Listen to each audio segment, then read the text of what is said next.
Hello students, देखिए इसमें अपने इशू ऑफ शेयर्स, इशू, री इशू, फॉरफीचर, री इशू, ये सब आपने इसके क्वेश्चंस देखे हैं। आप इसे रिलेटेड क्वेश्चन और जो बुक्स में वो करेंगे। अब अपन नेक्स्ट टॉपिक लेते हैं redemption of preference shares. Redemption of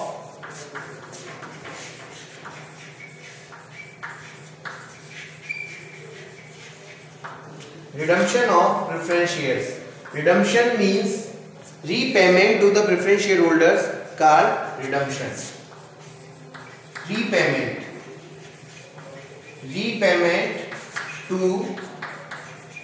the preference shareholder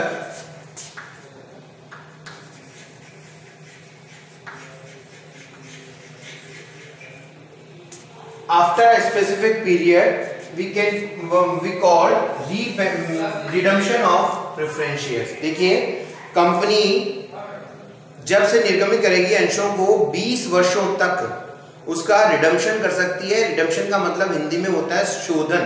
शोधन मीन्स मैंने इतना सही है इसका मीनिंग कि repayment to the preference share holders.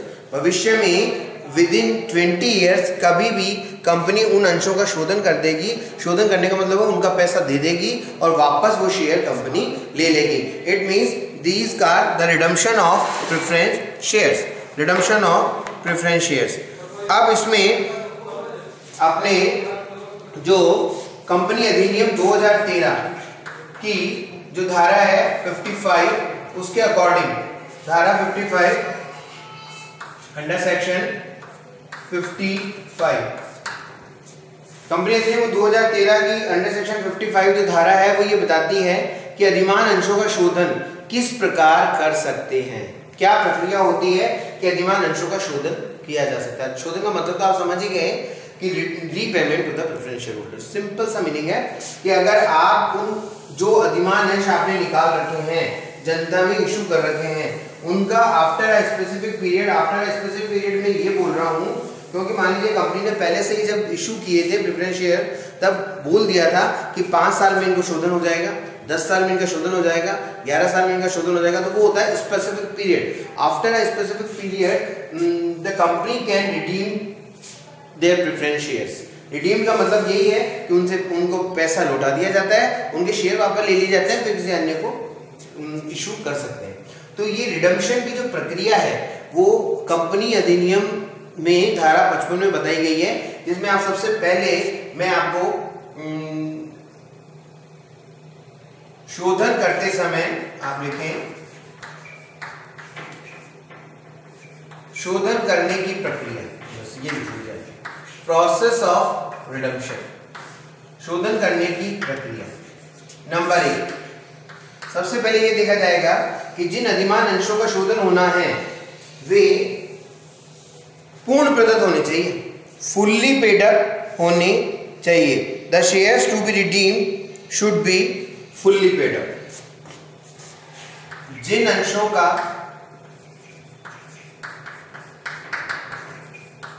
शोधन होना है वे पूर्ण प्रदत्त होने चाहिए, फुल्ली पेड अप।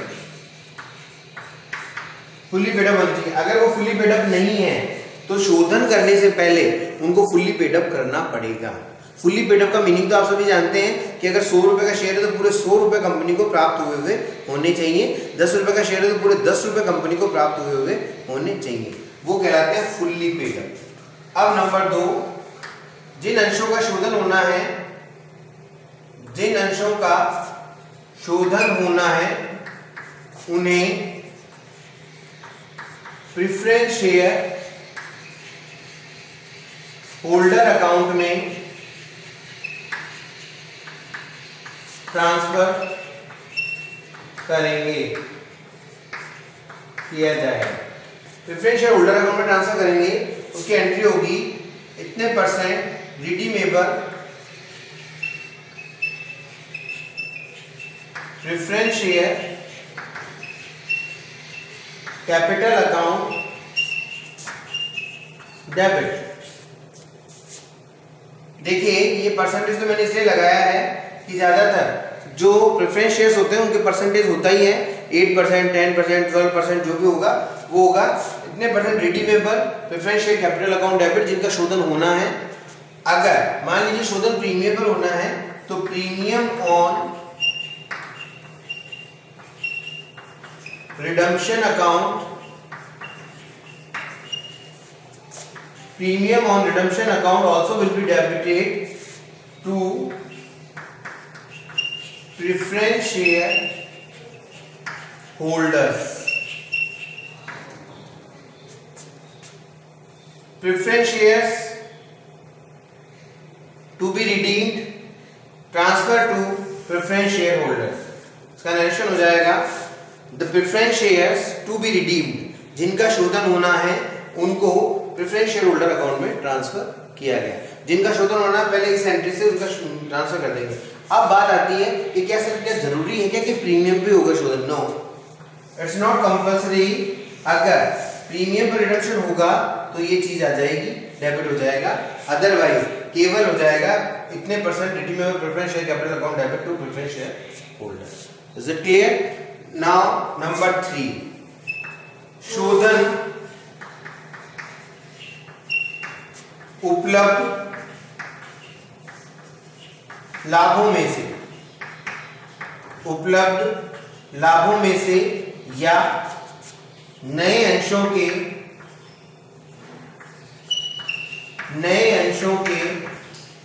निर्गमन से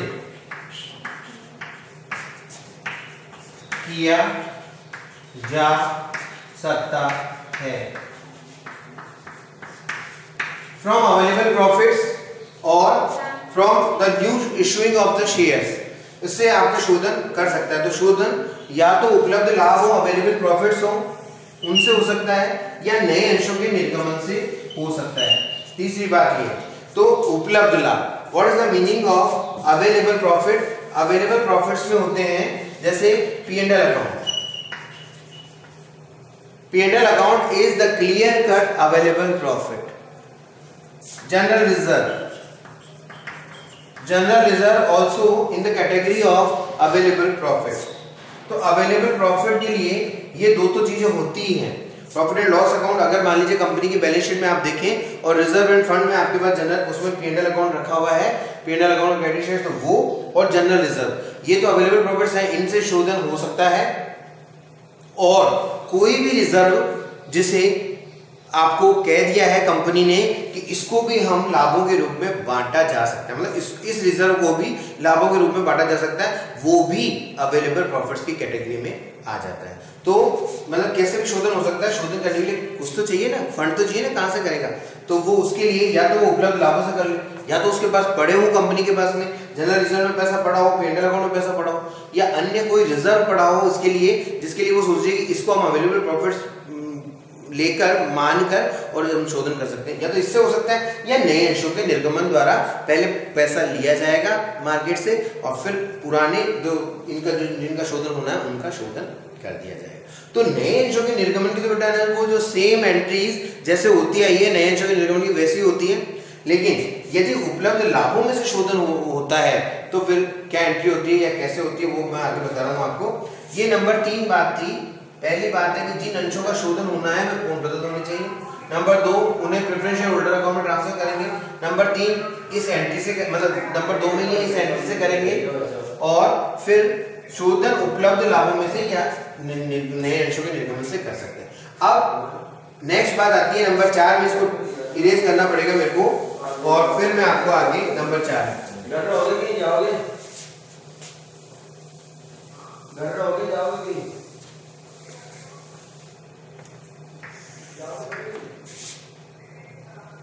यदि नंबर 4 है, यदि शोधन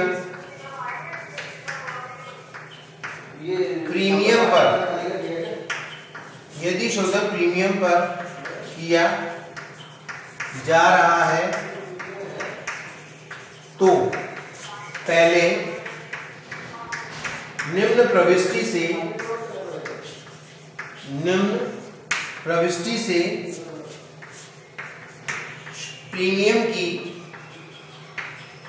प्रीमियम की व्यवस्था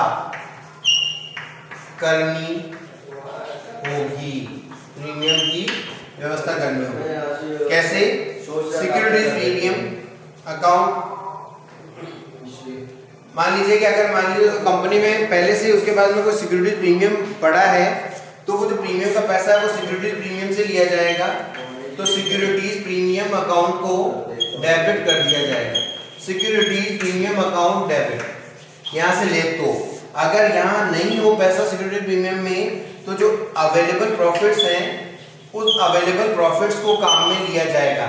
मैं यहाँ पर किसी का नाम मेंशन नहीं कर रहा हूँ, क्योंकि वो उस कंपनी पे डिपेंड करता है कि अवेलेबल प्रॉफिट में उसके पास में क्या है, P&L अकाउंट है या जनरल रिजर्व है या अन्य कोई रिजर्व है, तो वो डेबिट हो जाएगा। और फिर 2 होगा premium on redemption. 2 premium on redemption. ये क्या हुआ कि इसका नरेशन क्या होगा? Provision for premium made. Provision for premium made मतलब यदि शोधन प्रीमियम पर है तो पहले प्रीमियम की व्यवस्था इस एंट्री से कर देगी कंपनी। या तो सिक्योरिटी प्रीमियम पैसा होगा या फिर अवेलेबल प्रॉफिट्स में, जिनमें से भी वो आपको जो क्वेश्चन कहेगा कि इसमें से करें, तो फिर वो वहां पर आप उसको डेबिट करके और 2 प्रीमियम और रिडम्पशन कर देंगे। अब बात आती है कि यदि शोधन लाभों में से किया जा रहा है, अब आप कहेंगे कि सर ये कैसे डिसाइड करेंगे कि शोधन लाभों में से करें कि नए अंशों के निर्गमन? वो सब कुछ आपको क्लियर कट उस क्वेश्चन में होगा कि नए अंशों के निर्गमन से करना है या लाभों में से करना है या कुछ लाभों में से कुछ नए अंशों के निर्गमन से करना है। यदि शोधन लाभों में से, उपलब्ध लाभों में से किया जा रहा है तो उतनी राशि कैपिटल रिडम्पशन रिजर्व अकाउंट में ट्रांसफर की जाएगी। कैपिटल रिडम्पशन रिजर्व अकाउंट में ट्रांसफर की जाएगी। मतलब पूंजी शोधन संचय खाता बोलते हैं इसको हिंदी में। तो जिस लाभ में से शोधन किया जा रहा है उस लाभ को तो प्रॉफिट्स को तो डेबिट कर देंगे। अवेलेबल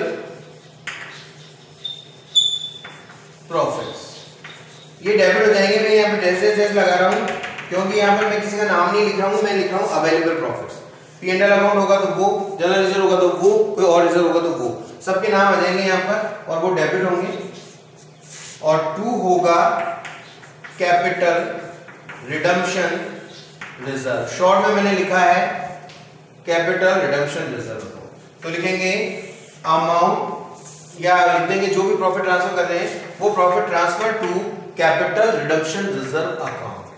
बस अब ये शोधन में जब होता है कि यदि शोधन लाभों में से हो रहा है, नए अंशों के निर्गमन की सेम वही प्रविष्टियां होंगी जो नए अंशों के निर्गमन के समय होती हैं। अब ये सारी व्यवस्था हो गई। जब शोधन करना है, शोधन के लिए प्रीमियम पर करना है तो कैसे करना है, फिर कैसे ट्रांसफर करना है, फिर लाभों में से होता है तो क्या एंट्री होती है। अब ये सारे अरेंजमेंट होने के बाद में लास्ट एंट्री आएगी इसकी, वो होगी शोधन की। अब लास्ट एंट्री हो जाएगी अधिमान अंशों का शोधन करने की। शोधन पर सारी व्यवस्थाएं तो कर ही ली और अब शोधन कर देगी कंपनी। शोधन पर क्या एंट्री करेगी? क्योंकि जिन अधिमान अंशों का शोधन होना था उनको कंपनी ने पहले ही प्रेफरेंस शेयर होल्डर अकाउंट में ट्रांसफर कर रखा है। तो फिर अब उस प्रेफरेंस शेयर होल्डर अकाउंट का काम अब आएगा कि preference share holder account debit, holders account debit to bank. बस अब आ जाएगा हमें इतने शेयर्स रिडीम्ड बनता कंपनी। यहां पर ये चैप्टर जो है पूर्वाधिकार अंशों का शोधन ये कंप्लीट ही हो जाता है। वैसे तो बहुत शॉर्ट में मैंने आपको ये 5-6 बिंदु बताए हैं। इन 5-6 बिंदुओं को आप देखें, अच्छे से पढ़ें, फिर इसके अकॉर्डिंग सारे क्वेश्चन अपन करेंगे। तो आज के लिए भी इतना ही। Thank you.